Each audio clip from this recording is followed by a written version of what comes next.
we're going all in with Detroit Lions news. In this video, we got a lot to talk about in regards to Jared Goff, and we're talking about executives talking about Aidan Hutchinson, as well as potential players that could be coming up before training camp. But before we get into today's video, are you attending training camp?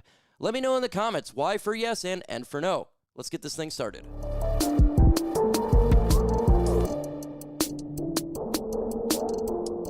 Again, a lot of today's Lions news has to revolve around Jared Goff. If you didn't know, Netflix has a show out there. It's Quarterback Season 2. Jared Goff is one of the main stars in this bad boy. You have Kirk Cousins, Jared Goff, and you have Joe Burrow of the Cincinnati Bengals. And I got to say, you should watch it. I watched the first episode. It was awesome. Jared Goff there, he showed... What I liked about this is he showed and he talked about the trade from the Rams to the Detroit Lions. He showed his emotion, nearly tearing up, talking about the story, him and his wife, how it was tough on him. He took a shot at Sean McVay in his maturity level with his inability to tell Jared Goff about the trade. And, you know, it just talked about, you could tell what type of person he is, right? It really did affect him. The trade really got under, his skin a little bit in regards to making him feel pretty bad, as well as could be like a wake-up call in the NFL. Like he stated in the series, though, it was the best thing that happened to him, his wife, his dog, and his career. He's now a legend in Detroit. They have his name cheered about, and he absolutely, and you could tell he's so humble about it. He's not a cocky guy, super humble and appreciative that the Lions fans chant his name. And just like his wife stated in the series, it's like the fans, they're behind their guy. But their guy and Jared Goff is with the fans. It's something that is extremely rare to see. But I think a lot of people can relate to Jared Goff being thrown away, being told that you suck, getting put in a bad situation, then he blows up, right? And so I think a lot of people can relate to that in a positive manner. Are you attending training camp this year? You could see Jared Goff. Why for yes and for no? I want to go over Pride of Detroit's 5 things. I honestly haven't read the article. But it says Goff still miffed about the Los Angeles trade. Yep, I haven't read the article, but I just seen it, so I wanted to go over 100%.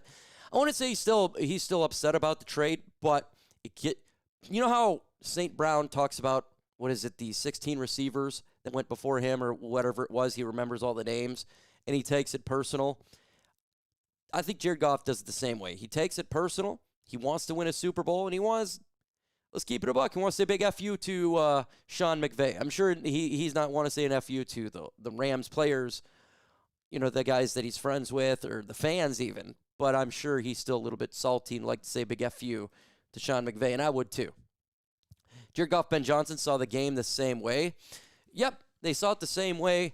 You could tell that at least how the offense was working and they're clicking. And this is the one thing that I think a lot of us are a little bit concerned about this offseason is can the new OC and Jared Goff click that way? We'll see. I think he can. Jared Goff's a pro's pro. It's not like he's a young guy anymore. I think he'll be fine. Dan Campbell's game plan versus Green Bay on Thursday night worked out to perfection, 100%. They just want to go fight. They're tired of being the bottom of the barrel. They want to go fight. They want to beat Green Bay in Green Bay and leave them staying home, not going to the playoffs. Dan Campbell's won the team over, and it's clear as day when you watch the program. Goff owes Jack Fox a lot of beer. Okay, 100%. He owes him a lot of beer, and and he's going to get that beer. Making that money is important, right? Christian Harper is all of us. Yeah, I think that's one of the biggest takeaways that I took away too. She is all of us, right? Like I was saying previously, even though she's a celebrity, even though she's a supermodel and she's gorgeous, right, and she's beautiful, she's humble. And so is Jared Goff. It's a great thing. Those two deserve each other. I'm happy, he found himself a good one and she found himself a good dude. They're very similar in super humble life, even though they shouldn't be. They're both millionaires. They're both extremely successful. And that's what I love. This is the type of people that I got to say, I really enjoy seeing, and Herman Moore is this way, my boss, super rich, wealthy, has all these accolades, yet super humble. They don't think they're better than you. He legitimately does not think he's better than you. Herman Moore, wouldn't you meet him? He's the humblest guy in the world. I have no doubt that Jared Goff, his wife, is the exact same way. And I appreciate these type of people because I think too often, and we've seen it in society, Hollywood, we've seen it with the diddler, it gets crazy when you get money and power. It changes. I don't know what it is, but some people are they are demonic or whatever when it comes to money, and they think they're just better than you and all this type of stuff and celebrity. Not like that at all, and that was my biggest takeaway so far. We'll continue on here real quick, but again, are you attending training camp? A, Y for yes, and for no. If you do, get tickets. Get tickets. You got to get the tickets to go. A to Z Sports, they did an article here, and I thought it was going to be bad. NFL executive gives one last painful reminder about Lions edge rusher Aidan Hutchinson. Love Mike Payton in his articles. But I honestly, when I read it, I was thinking, oh, they're going to crap. Because how many times have we been crapped on in the offseason by an anonymous Packers executive? I thought that's what it was. I read through the articles, not at. It was actually the opposite. It was this anonymous GM giving praise to Aidan Hutchinson. I thought he would have been a finalist for Defensive Player of the Year last season if he hadn't gotten hurt. An AFC executive, a rare motor, exceptional length, and great combination of athleticism and power. He was on his way to a top 3 with Garrett and Watt. I love it. I totally get it. It sucks hearing this, right, because he did get injured and he could have been Defensive Player of the Year and all that, but he's going in the right direction, and I don't take this as a negative. I take it more as real big praise, and it was like, hey, it sucked that it happened, right? It's not ripping on Aidan Hutchinson at all, and so, yeah, I agree with it. If he kept it up, it probably would have been that. With that said, folks, it's a new year. This ain't 2024 now. It's what? 2025. Guess what? Aidan Hutchinson's healthy. He can now win Comeback Player of the Year and Defensive Player of the Year this year. Watch, he very well could. Watch, he will. If he comes out and he starts hot, that's pretty much a lock in my opinion. At least for Comeback Player of the Year is a lock. Very possible to get both of those accolades. He's got to stay healthy, right? All of that, but good to go. The Lions, it says, aren't done signing players this summer. Here's what to be expected. Again, my man Mike Payton over here, A to Z Sports. Check him out. Love what they're doing over there. I respect him. I respect the Riz. There's a couple of guys out there. I do like Pride at Detroit. I respect a lot of those folks out there that does the good content. Check it out. And you say, oh, Mike, these articles. Maybe these people have to make articles, and they got to talk about Lions stuff, even in the period here. That's a rut row says. He says, doing a mailbag, do you expect any further moves? And this is what Mike Payton says. He says, yes, man, should expect the Lions to have decent amount of moves during training camp, but it doesn't necessarily mean that there'll be big-time moves, like I've been telling you guys, to be blown away. Talked about the little moves of last year. These little names still in the team, Jake Bates, Jones, Jake Fromm, Bo Plan, Pat O'Connor, right? And he's saying potentially Zadarius Smith, and I'm with him 100,000% here. I can't agree anymore with Mike. He is correct. There's going to be some signings. It's not going to be big names.